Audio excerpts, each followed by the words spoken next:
Georges. Emmanuel. Toi ici. Mais bien sûr, cher ami.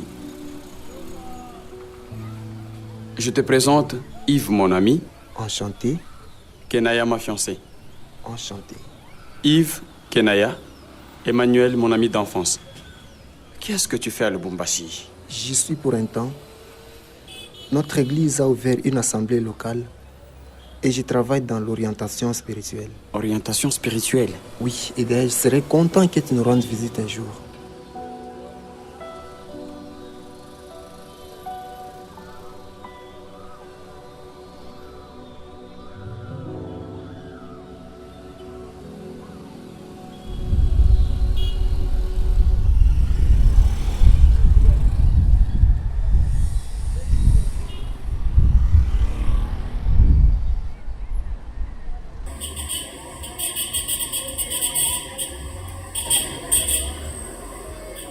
Auparavant, l'amour pour moi n'était rien d'autre que le partage des solitudes. Entre deux humains soucieux seulement, de tirer l'un de l'autre le meilleur parti possible. Et c'était une vision que je ne pensais jamais reconsidérer. J'ai enchaîné des liaisons plus passionnées les unes que les autres, et chacune me confortait dans cette façon de voir. Jusqu'à ce que je te rencontre. Tu m'as fait comprendre que l'amour est le don de la vie pour que l'autre vive et qu'il continue d'aimer. Ce que nous vivons est exceptionnellement précieux. Et si nous en prenons vraiment conscience, nous sommes obligés de ne rien ménager pour le consolider. C'est pourquoi je pense que le moment est venu de donner à notre amour toute la maturité qu'il mérite. Je voudrais donc que tu parles à papa pour qu'il reconnaisse notre engagement. Georges, nous n'avons plus rien à nous prouver, toi et moi. Et tu sais bien que s'il suffisait de notre seule volonté pour décider de la forme de vie commune qu'on voudrait avoir, il y a longtemps qu'on se serait mariés. Nous sommes là parce que je n'ai pas le droit d'aller au-delà. Nous en avons beaucoup parlé au début et convenu de patienter. On était bien d'accord, je n'en disconviens pas. Et pourtant on est là, à en reparler une fois encore. C'est très simple de le voir comme ça. Tu étais très jeune à l'époque. C'était tout à fait normal qu'un père soucieux de l'épanouissement de sa fille s'oppose à la perspective de la voir s'encombrer la vie des soucis de fiançailles. C'était une attitude bien conséquente. C'est plutôt le contraire qui m'aurait troublé. Moi, j'ai compris ton père. Et en conséquence, j'ai accepté d'attendre. Aujourd'hui, nous sommes près de 4 ans après.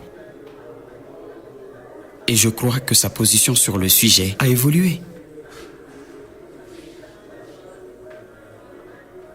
C'est à toi de le voir, pour lui dire ce que tu vis.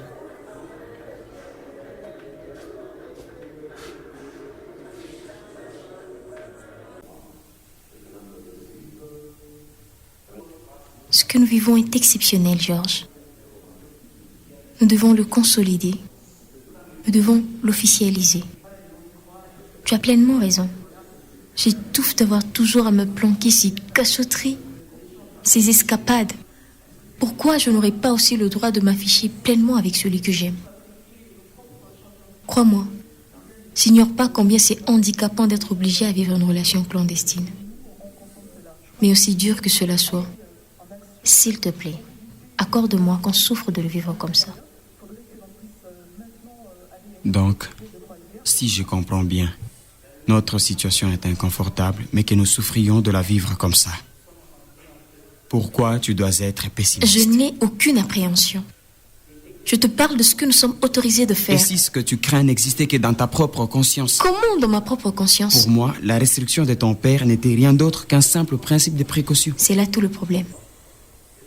On parle de mon père et tu prétends le connaître mieux que moi.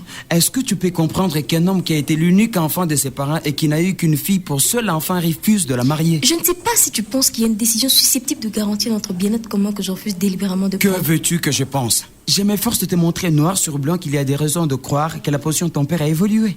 Et toi, tout ce que tu fais, c'est me ressasser comment ton père ne voudrait rien entendre.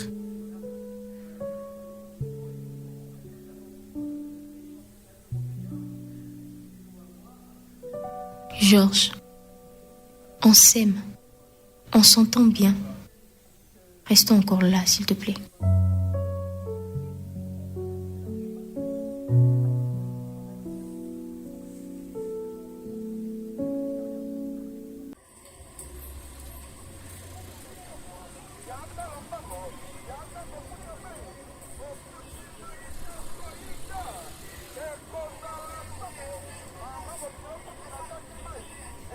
Connaîtrais-tu 2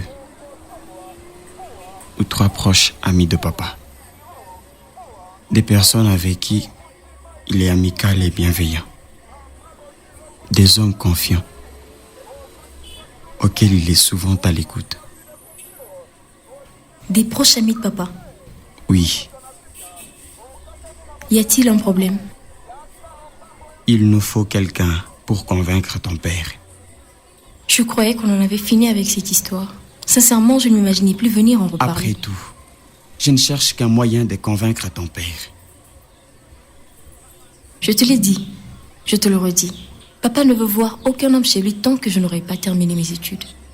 C'est un principe sur lequel il ne peut pas transiger.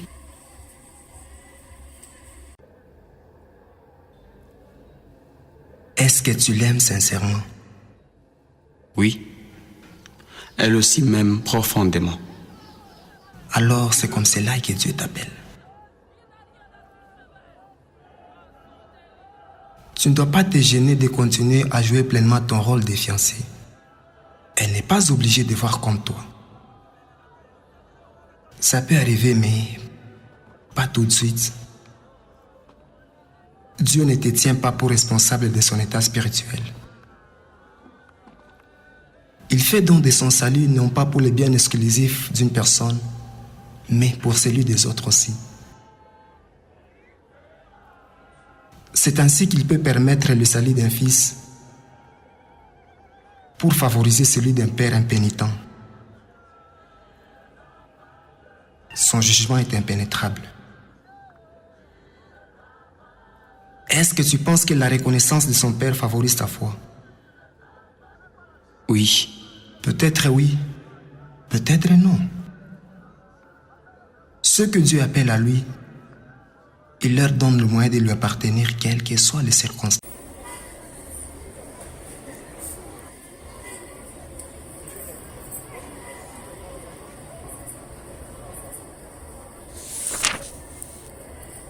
Je veux que tu me rendes un service.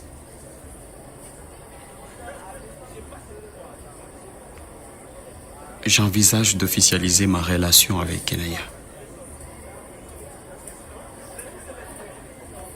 Ça fait des jours que je lui parle. Mais j'ai l'impression de ne pas me faire assez comprendre. Est-ce que tu peux voir ça avec elle?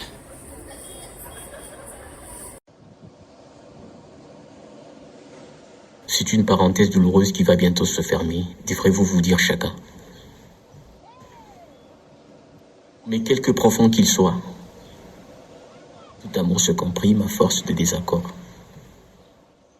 Qu'importe ce que vous pourriez venir à penser par ces temps difficiles, moi je reste convaincu que vous avez été faits pour rester ensemble. Vous êtes tellement opposés qu'il devient susceptible de se prononcer sur votre cas, sans donner l'impression de favoriser un tel au détriment des nôtres. Je ne me sens pas dans la peau d'un juge ici. Je n'ai pas l'intention de blâmer qui que ce soit. Tout ce que je veux, c'est de vous voir harmoniser vos différends. Il faut des sacrifices. Je t'ai choisi pour les consentir. Ce n'est pas un choix facile,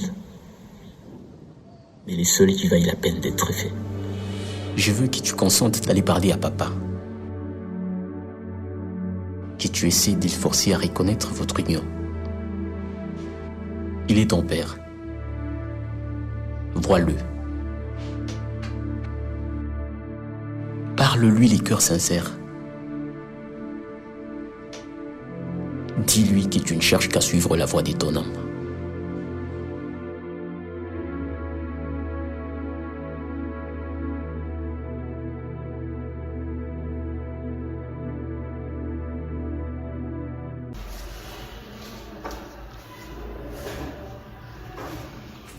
J'étais tentée de te le dire depuis l'autre fois. Mais j'avais changé d'avis parce que j'imaginais que c'était la dernière. Je dois être franche avec toi, Richard. Si vous tenez tellement l'un à l'autre et que vous ne pouvez pas vous séparer, faites tout pour qu'elle ne retombe plus enceinte. Sa santé se fragilise à force d'avortements successifs dans un délai aussi court.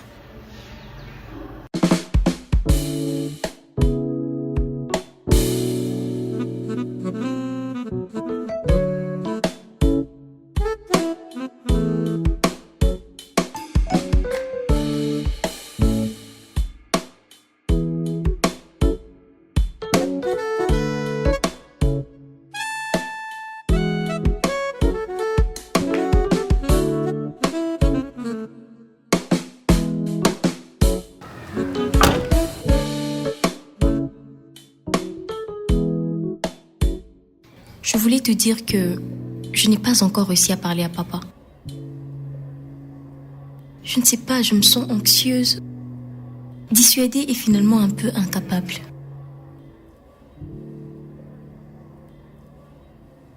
Il me faut un peu de temps. Il me serait impossible si je ne suis pas en accord avec ma conscience.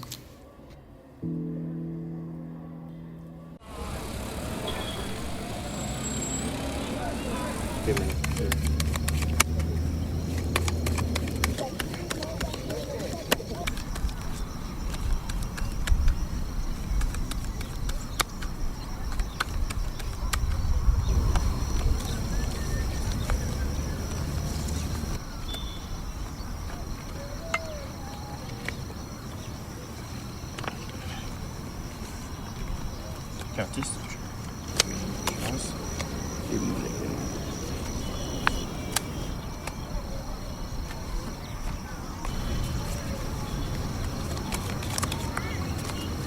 Quand je serai président de la République, j'organiserai une coupe du monde de jeux de cartes.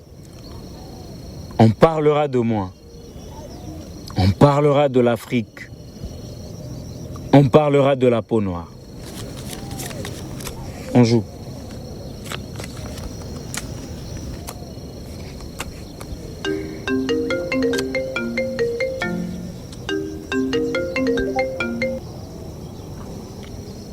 Oui, allô? Tu es enceinte?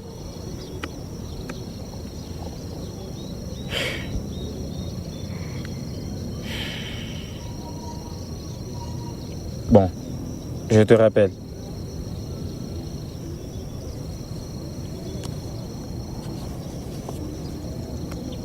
On ne finit jamais de régler des problèmes dans ce pays. Hier, c'était l'inflation. Aujourd'hui, c'est ma copine qui tombe enceinte. Encore? Si tu voudras mon conseil, essaie d'assumer. Comment ça, je vais m'assumer? Dans un pays comme celui-ci. Engendrer un enfant dans ce pays, c'est le prédestiner à la souffrance. Quand je serai président de la République, je paierai tous les chômeurs. J'instituerai une aide à la grossesse pour tous les géniteurs démunis. Ça ne suffit pas de demander aux gens de s'assumer. Il faut créer les conditions.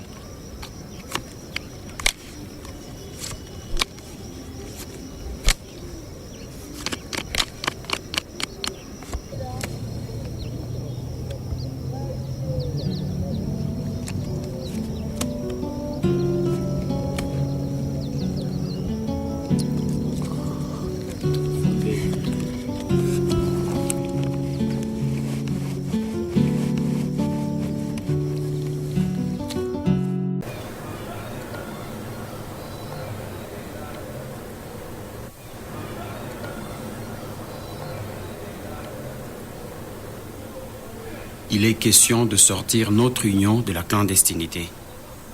Il faut pour y parvenir qu'elle parle à son père. Je comprends que l'effort lui impose quelques souffrances, mais c'est à la fois tout le sens du sacrifice et toute l'injustice de la situation.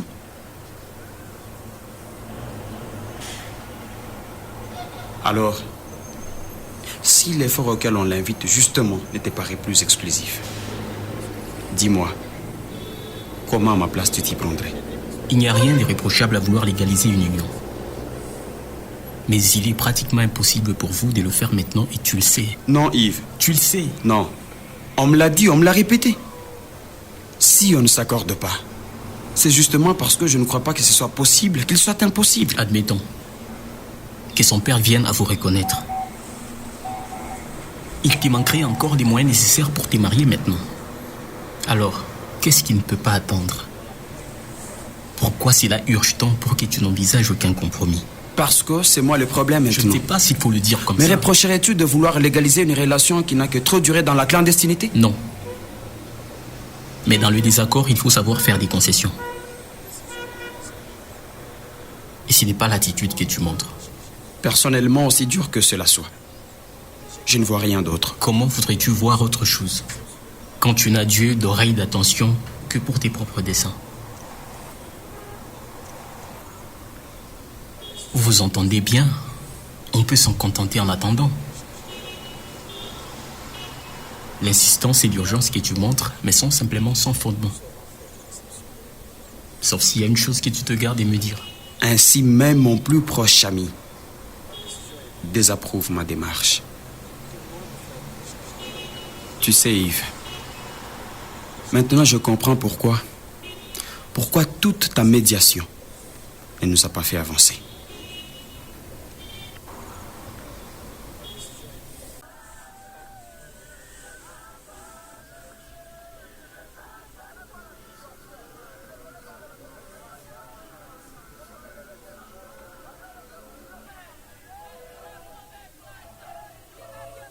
Je te présente le frère Isaac, un des nôtres. Je lui ai parlé de toi plus tôt. Alors, comment ça va? Ça va quand même. Il faut s'accrocher, mon ami. Les voies de Dieu sont difficiles à suivre. Mais l'heure issue est certaine. C'est juste une question de temps et de persévérance. Beaucoup viennent à Jésus en espérant tout de suite des situations agréables. Ces voies te sembleront tantôt incertaines, tantôt contingentes. Comme Jésus lui-même pourrait parfois venir à te sembler lointain et d'aucun secours. Mais il est là pour toi, pour t'aider, et même lorsque tu n'en auras pas conscience. J'ai décidé de rompre avec Kenaya. Je ne peux plus continuer. Qu'est-ce qui ne va pas? Je ne t'ai pas dit toute la vérité sur notre relation. Nous ne sommes pas fiancés, Kenaya et moi. Nous sommes liés de copinage. Depuis ma confession, j'essaie de légaliser cette relation en espérant que cela favorise ma foi. Mais c'est très compliqué. Je ne crois pas que cela soit nécessaire. Je ne sais plus être l'homme que j'ai toujours été pour elle. Je la sens parfois comme une pesanteur à ma dévotion. Si quelqu'un désire vivre avec une femme, il doit l'épouser. Autrement, c'est de la fornication et la parole de Dieu la condamne. Ta décision est courageuse, mais si tu ne peux pas légaliser, je t'encourage vivement à rompre. Jésus aime et soutient ceux qui renoncent résolument à tout ce qui les empêche de le suivre dans la pureté. Elle s'est plainte de maux de tête et de maux d'yeux. Je ne sais pas si c'est dû au froid ou à l'atmosphère. Richard, Oui, c'est toi qui as mal ou c'est elle? c'est elle. Mais là en face de moi, laisse-la parler. Jamila, qu'est-ce que tu ressens?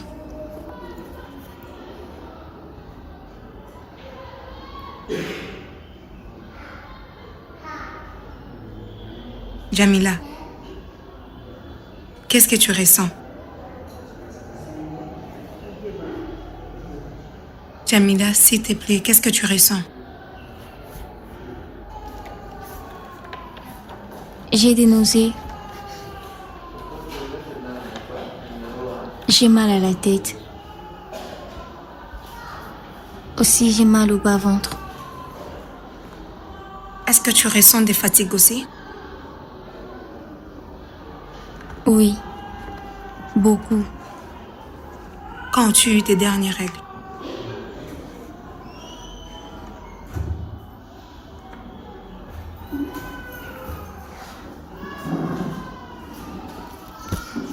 Il y a 2 mois. Et tu sais ce que ça veut dire? Oui, Richard le sait aussi.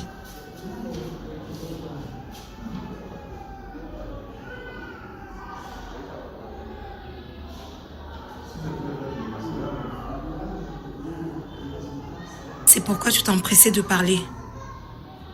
Laisse-nous.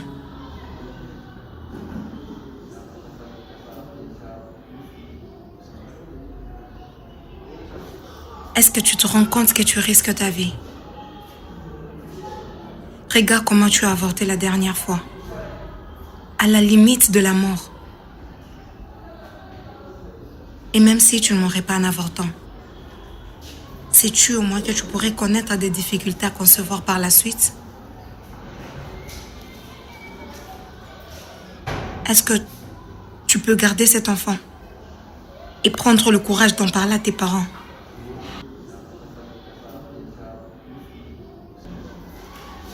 Quel âge as-tu?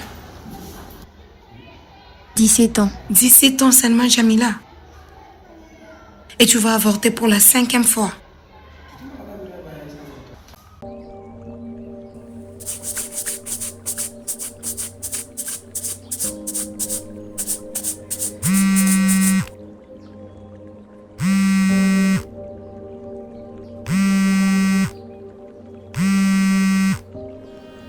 Allô?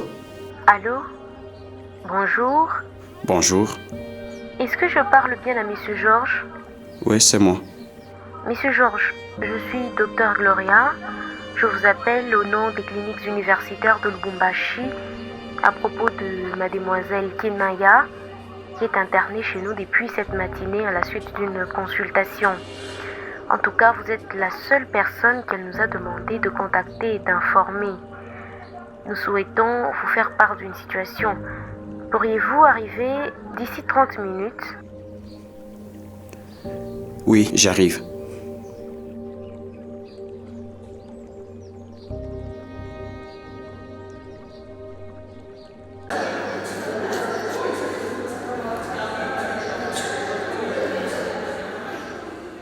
J'ai reçu mademoiselle Kenaya ce matin pour consulter. Elle se plaignait de divers malaises et supposait une intoxication alimentaire. Mais les examens ont plutôt révélé qu'il s'agit d'une grossesse. La nouvelle l'a visiblement beaucoup bouleversée. Elle a fait une hypotension qui a nécessité une prise en charge urgente. Vous êtes la seule personne qu'elle a demandé de contacter et d'informer.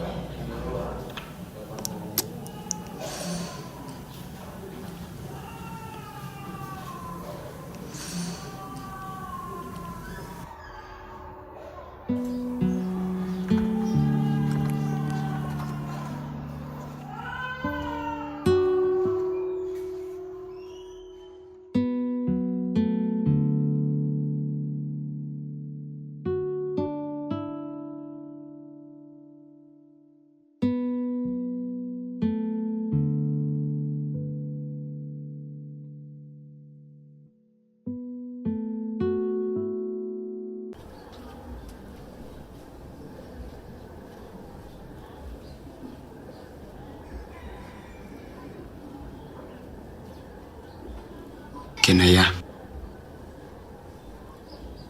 qu'en penses-tu? vraiment qu'est-ce que j'en pense. Que penses-tu qu'on fasse? Que veux-tu que j'en pense? Une question appelle une réponse, pas une autre question. Comment je réponds? Suis-je fou pour t'adresser une question à laquelle j'attendrai ma propre réponse? Comment espérais-tu que je réponde? Est-ce que tu penses vraiment résoudre le problème en te plaisant de me répondre comme ça? Ou tu m'enjoins pur et simplement de me taire?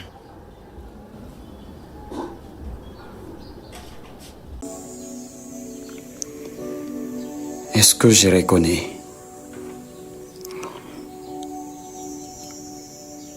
Je dois avouer que je ne me suis même pas posé la question. C'est une fille qui m'a toujours tout donné. C'est elle qui me fait vivre dans cette ville. C'est elle qui a payé même mon voyage pour que je vienne la rejoindre ici quand son père y a été affecté. Elle a toujours voulu vivre auprès de moi. Même si je pris physiquement de distance depuis ma confession.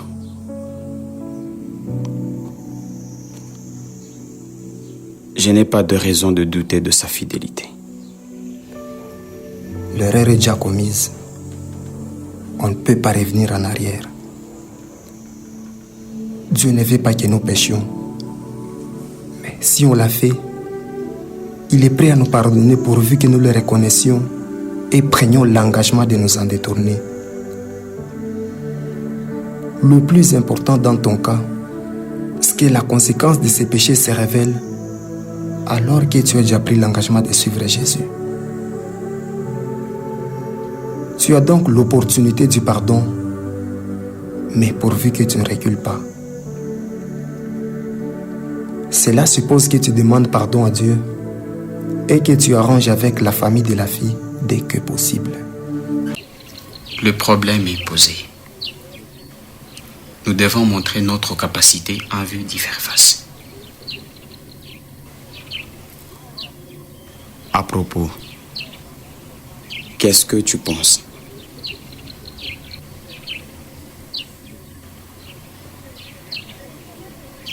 Kenaya, je t'ai posé une question. Pourquoi c'est moi qui dois toujours dire ce que nous devons faire, Georges? Le problème nous concerne tous. Personne ne peut en décider unilatéralement. Je n'ai que des questions, moi aussi. J'attendais de savoir ce que tu en pensais pour orienter ma propre réflexion.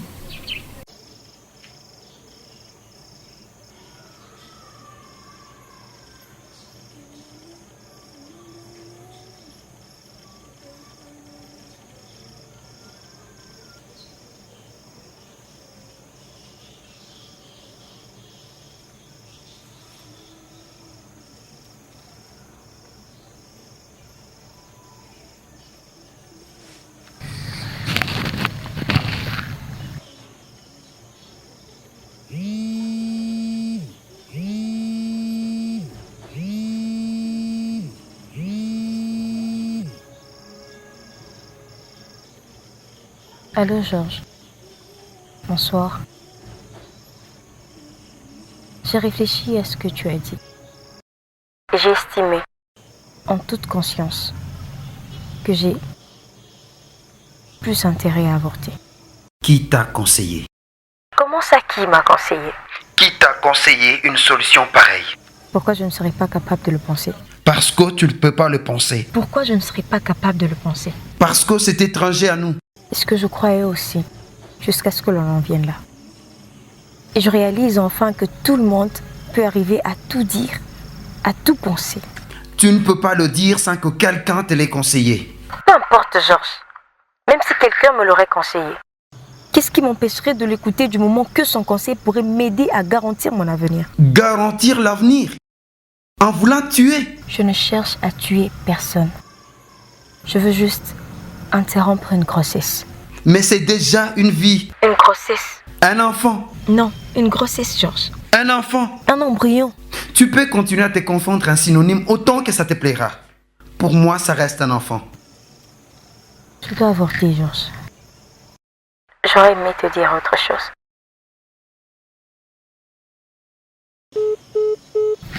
Allô? Allô? Allô?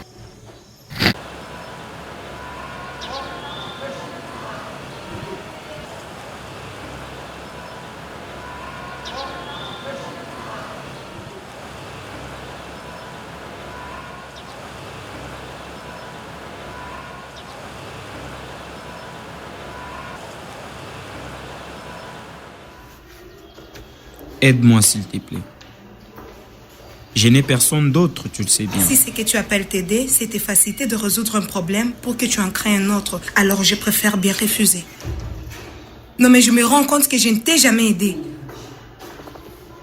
Je ne fais que participer à te rendre encore plus irresponsable. Mais auprès de qui d'autre veux-tu que j'aille? Auprès de personne. Va-t'en. Ça t'apprendra à être conséquent. Non mais tu trouves ça normal? 5 avortements en à peine une année seulement. Tu veux qu'elle me crève entre les mains? On dirait que tu perçois chaque avortement comme une incitation à l'engrosser de nouveau. S'il te plaît, aide-moi. Je te promets que ça ne sera... Va faire tes promesses ailleurs. Tu perds ton temps. Comment une fille aussi jolie comme celle-là peut s'associer à un clochard comme toi? Que te trouve-t-elle de particulier pour saboter sa vie à ces points?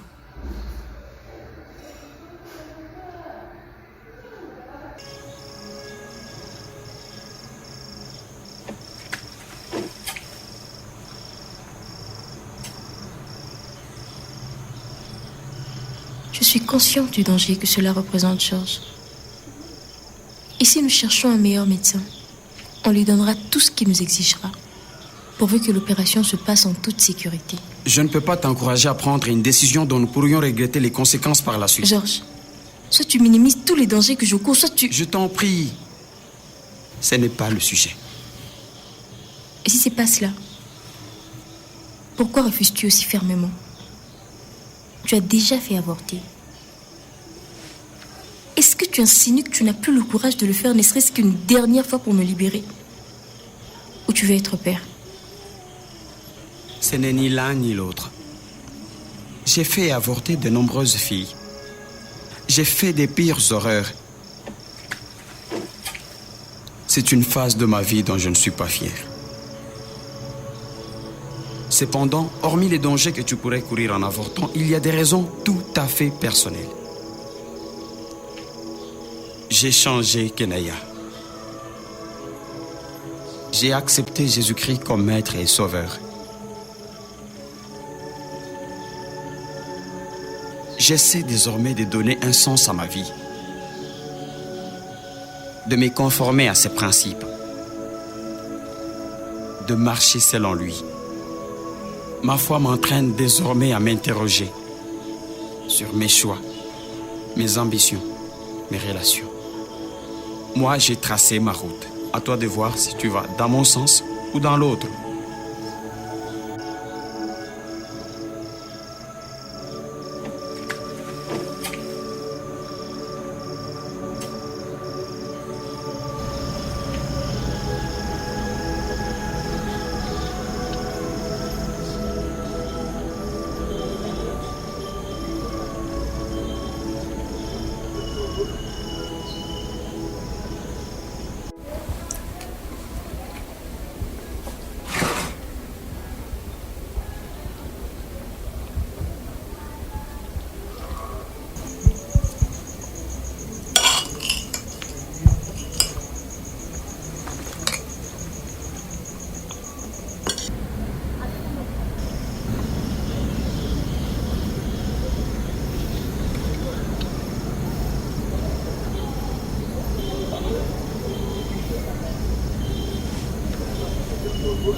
Allô Yves. Bonsoir Yves.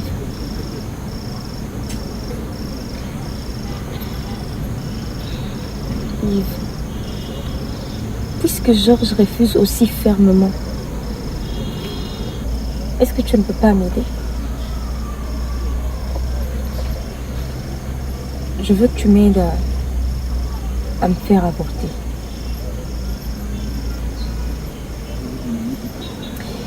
Je ne sais même pas comment m'y prendre. Aide-moi, je t'en prie. Aide-moi, je t'en supplie.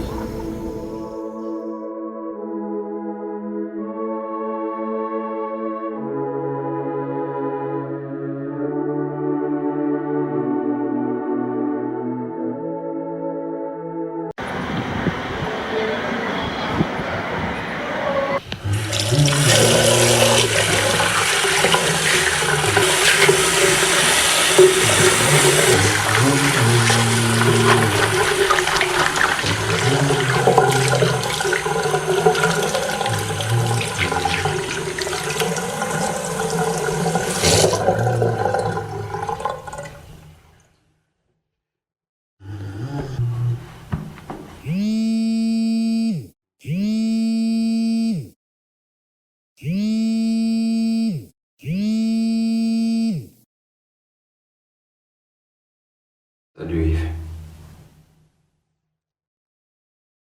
Oui, ça va. Je voudrais te faire part d'un embarras.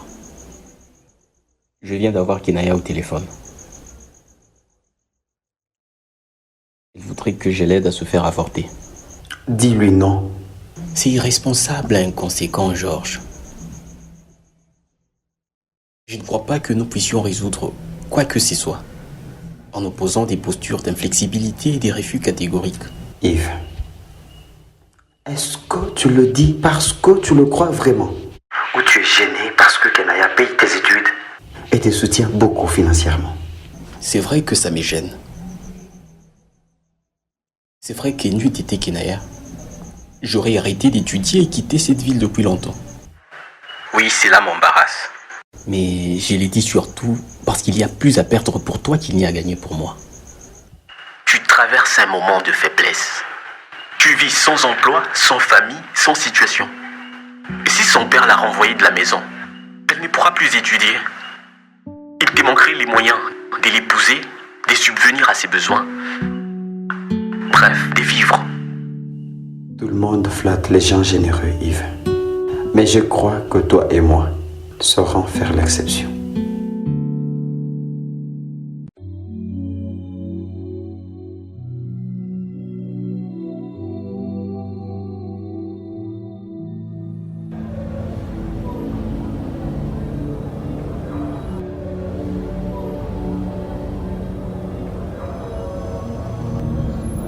Georges.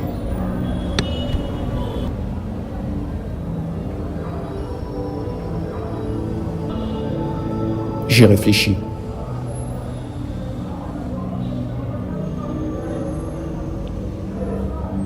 Je pense que nous devons suivre l'option prise par Kinaya.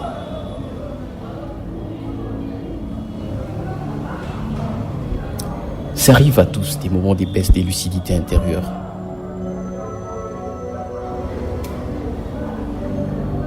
Je ne me pardonnerai pas si je ne t'aidais pas.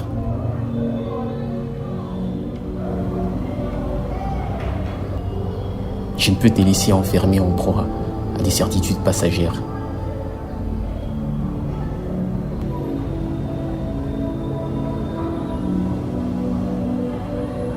J'ai convaincu une amie de nous aider. Elle est infirmière. Elle a l'habitude du service que nous lui demandons. Je n'ai pas besoin que tu me dises oui. Je passe te chercher demain.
Non, non, non.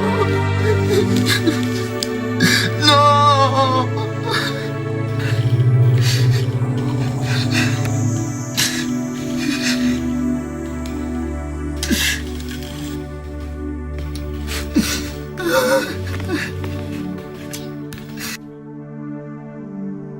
J'ai redouté que tu les fasses. Enfin, tu l'as fait.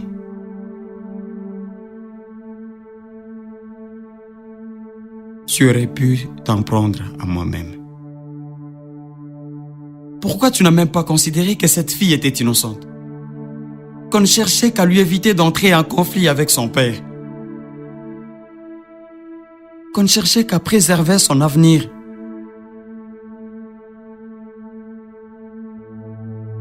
Tu aurais pu choisir une autre circonstance.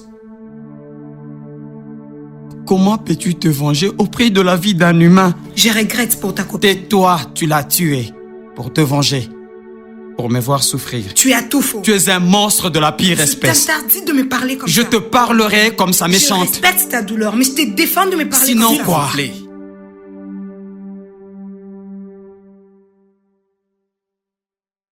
S'il vous plaît. Qu'est-ce que je suis censé comprendre? Il ne trouvera pas le courage de te le dire. Il a tué ma jumelle. Je n'ai tué personne. Tu l'as tué. Je n'ai tué personne. Tu l'as tué. Non. Sa sœur était morte en essayant d'avorter à mon insu.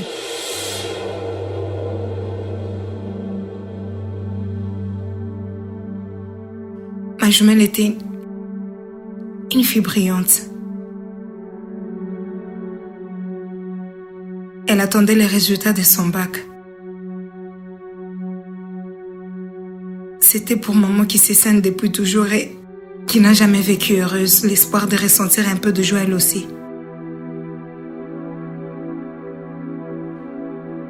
Elle ne serait jamais capable de prendre une décision qui menaçait sa vie sans qu'un sans cœur comme lui ait tout fait pour la convaincre.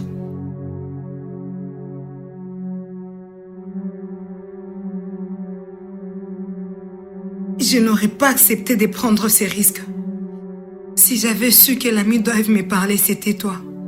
Ce que tu nous as fait, Georges, est absolument impardonnable. Cette mort ne m'affecte que parce qu'elle touche une innocence qui est morte sur moi, dans mes mains. Elle ne m'affecte pas autrement que dans ce sens-là. Je n'ai aucune compassion pour toi, Georges.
Tu es matinale. Oui, il le fallait. J'ai suivi ton conseil, Georges.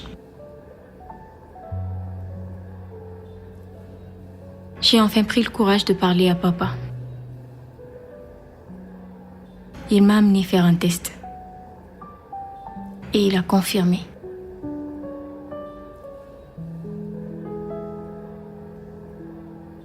Papa m'a renvoyé de la maison, Georges.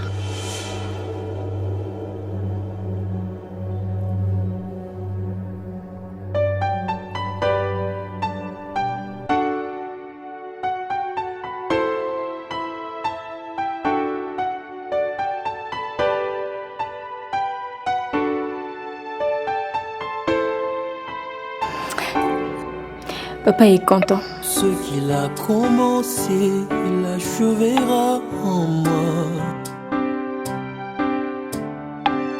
Ce qu'il a commencé, il affermira encore. Sur ce chemin scabreux, il me conduira encore. Sur ce chemin scabreux, il me conduira encore. Je triompherai. J'ai perdu ma maman dans un accident de voiture. Moi, j'y ai survécu, mais après plusieurs mois d'hospitalisation. J'avais alors subi une ablation générale des trompes. Le médecin m'avait diagnostiqué une infertilité chirurgicale.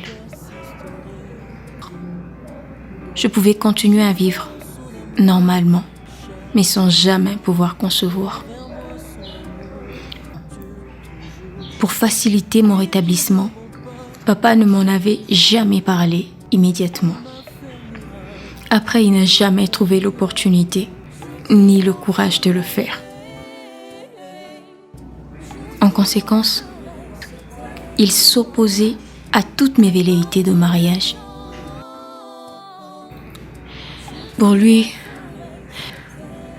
une femme incapable de donner des enfants à son mari était condamnée à vivre malheureuse toute sa vie. Il voulait que je finisse mes études et que je vive indépendante des hommes. Depuis mes 16 ans, j'ai vécu en ignorant cette réalité sur ma vie.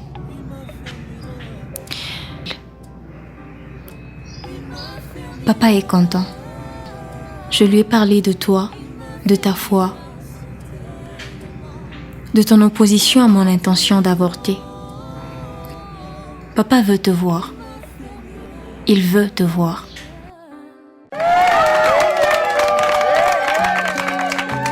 Au nom de la loi et par les pouvoirs qui me sont confiés, je vous déclare mari et femme. Monsieur Georges, veuillez embrasser la mariée.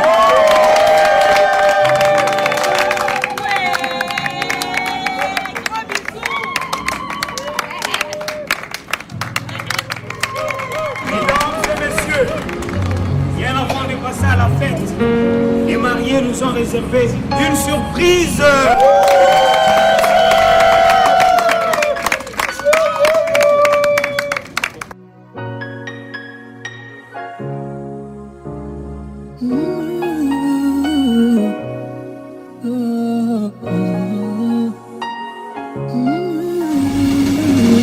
Mon ardent désir, l'élan qui me fait courir, demeurer chez toi.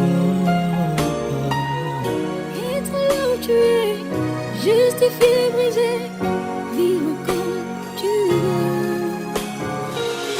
Rempli de bonté, de paix et de fidélité. Délivré, racheté, loin du péché, couvert dans ton sang précieux, marqué pour vivre mieux, hérité des cieux. Je voudrais, Seigneur, que tu me tiennes dans ton amour, que je tienne ferme. L'énergie du jour, j'ai l'assurance, Seigneur Jésus, d'aller jusqu'au bout. Je voudrais, Seigneur, que tu me tiennes dans ton amour, pour que je tienne ferme. L'énergie du jour, j'ai l'assurance, Seigneur Jésus, d'aller jusqu'au bout. Jusqu'au bout j'irai, Promets, je t'accompagnerai, où je veux aller. moi je te suivrai, Jusqu'au bout j'irai, partout. où je veux aller. Jusqu'au bout j'irai.